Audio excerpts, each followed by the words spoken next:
that was applicable to this. You know, I already did a video on the drama where people have, where like people like Eric July have said that they're not going to go out of their way to defend commies getting assaulted by the Blue Line Gang. The saying that I heard recently that I thought was very applicable was, if you lie with the dogs, you may wake up with their fleas. So like we have two sides to the gang war happening right now. We have like the Blue Line Gang. Those are the enforcers for the cartel that wants you to behave a certain way and really doesn't have any respect at all for your property rights, as evidenced through taxation and regulation and everything going on right now, especially with Corona.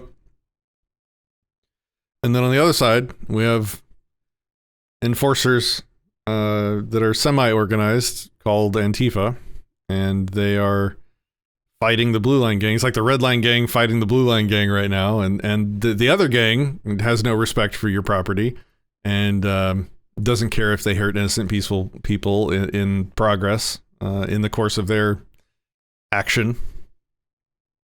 So, granted, one of those cartels is massively more funded and well armed and equipped than the Red Line Gang.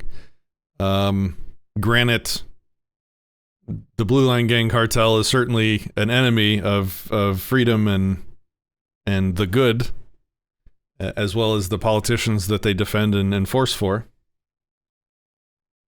So a lot of people are like, you know, well, there's people out there on the streets fighting them right now.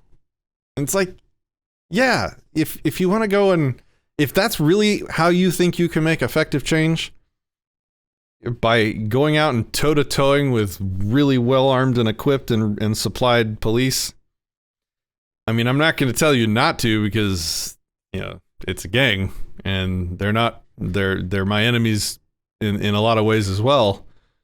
I think that's really dumb tactics. Like the worst thing you can do. Like I talked about this recently. The worst tactic you could use against the redcoats was to go and stand out in the middle of a field, face each other, and aim rifles each other and pull the trigger. That was their tactics, and that was a terrible way to fight that battle. Terrible way to fight the state. Not only that, for two reasons. One, practically, tactically, it's just a crap-ass strategy.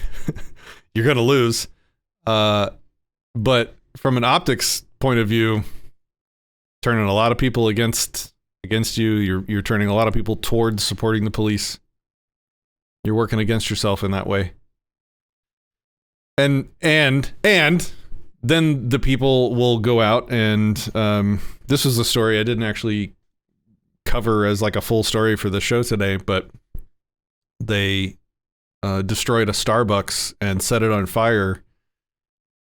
First of all, that's evil and immoral. Like, that's somebody's property that they had money invested in, and no, this was a point I made on Twitter recently, no anarchist would do that to somebody.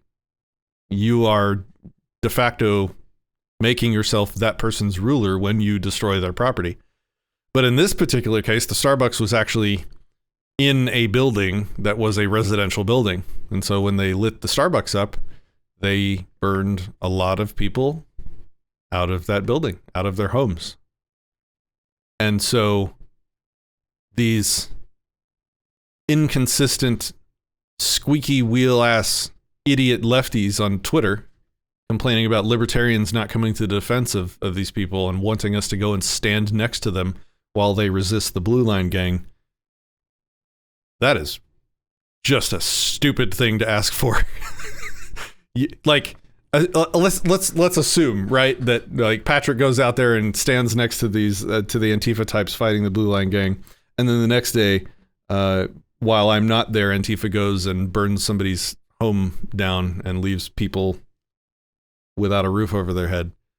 And somebody comes up to me and they're like, "Hey, weren't you out there with those guys? Do you support that? Do you want to be associated with putting somebody out on the street like that?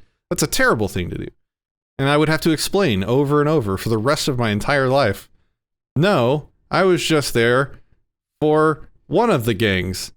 Well, yeah, it was like, yeah, but you were standing shoulder to shoulder with these people that created innocent victims the very next day. Like, why would you do that? hell, I don't want my name or my face or my activism anywhere near that. They are not acting from principle, from any kind of consistent principle, is a better way of saying it. I mean, I'm sure they have their principles, but they're twisted and self-contradictory. You can't create innocent victims and think and say that you are an anarchist. You can't create innocent victims and say that you're fighting for freedom. And you damn sure don't get to ask me to help you. They're not fighting for freedom. They're fighting for something else entirely. Okay, that was a bonus side rant. All right, guys. So for those of you who don't know, these live streams go private as soon as they're over. So only the supporters, after it's over, will get to see the entire full live stream. And we talked about a lot of cool things today. So if you want to support the show, I think the lowest level is like $5. $5 a month. You can become a supporter. Disenthrall.me/support. We finally have our own payment processor, so we're not subjected to being deleted by Patreon or anything like that anymore. We'll do a full announcement video on that soon when I get Kaysen on. But it was good hanging out with you guys. Good reading your comments. And I will see you next time. I'm going to get back to the work on the website so we can get this thing rolled out. Take it easy, guys.